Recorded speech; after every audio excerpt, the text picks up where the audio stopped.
নমস্কার বন্ধুরা, আপনাদের সবাইকে এসবি বিনামালি চ্যানেলে স্বাগত। আজ আমি রান্না করে দেখাবো রুই মাছের মাথা দিয়ে পুঁইশাক কুমড়ো ঘন্ট। তাহলে বন্ধুরা চলুন শুরু করি আজকের রেসিপি।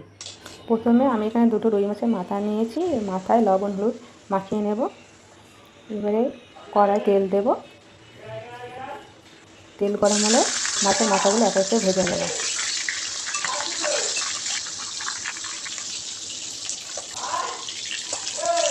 মাছগুলো এক প্লেট ভাজা হয়ে গেছে, উল্টে নিলাম। এখানে টুকরো টুকরো করে আবারও ভালো করে ভেজে নিতে হবে, কারণ মাছের মাথা ভাজা হলে তরকারি টেস্ট ভালো হয়। আবারও কড়াইতে তেল দেবো।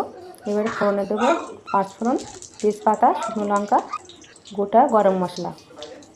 ফোড়নটা ভাজা ভাজা হলে এরপর পেঁয়াজ কুচিগুলো দিয়ে লাল লাল করে ভাজা হলে এরপরে কেটে রাখা আলুগুলো দিয়ে দেবো। আলুগুলো হালকা ভাজা হলে কেটে রাখা কুমড়োটা দিয়ে দেবো। নেড়ে চেড়ে কুমড়োটা ভাজা হয়ে গেলে এরপর আদা রসুন কাঁচা লঙ্কা বাটা দিয়ে দেবো। মশলাটা কষানো হয়ে গেলে সবজির সঙ্গে এর উপরে কেটে রাখা পুঁইশাকটা দিয়ে দেবো। সবজিগুলো নেড়ে চেড়ে ঢাকা দিয়ে দিলাম। এবার ঢাকা খুলে দেখবো, দেখছি পুঁইশাক কুমড়ো আলু অনেকটাই সেদ্ধ হয়ে গেছে। একটু নেড়ে চেড়ে নিয়ে কিছু গুঁড়ো মশলা দেবো, যেমন লবণ,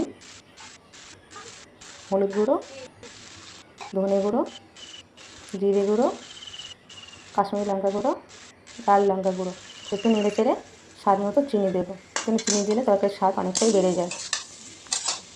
এবারে সব মশলাগুলো ভালো করে কষিয়ে নেবো। এবার মাছের মাথাগুলো দিয়ে আবারও ভালো করে কষিয়ে নেবো। তরকারিটা তলায় লেগে যাচ্ছে, এই জন্য মশলা ধোয়া জলটা দিয়ে দেবো। দিয়ে আবারও তরকারিটা নেড়ে চেড়ে ভালো করে কষিয়ে নেবো। তরকারি কষানো হয়ে গেছে, পরিমাণ মতো জল দিয়ে দেবো। নেড়ে চেড়ে ঢাকা দিয়ে দেবো। ঢাকাটা খুলে দেখবো তরকারিটা কতটা রেডি হয়েছে। বন্ধুরা, তরকারিটা একদম রেডি হয়ে গেছে। একটু নেড়ে চেড়ে নিয়ে ওপর থেকে পুরো গরম মশলা ছড়িয়ে দেবো। বন্ধুরা, তরকারি এইভাবে বানিয়ে খেতে খুবই ভালো লাগে। আপনারা অবশ্যই একবার বাড়িতে বানাবেন আর গরম ভাতের সঙ্গে পরিবেশন করবেন। আর ভালো লাগলে অবশ্যই একটি কমেন্ট করে জানাবেন। আপনাদের কমেন্ট আমাকে উৎসাহিত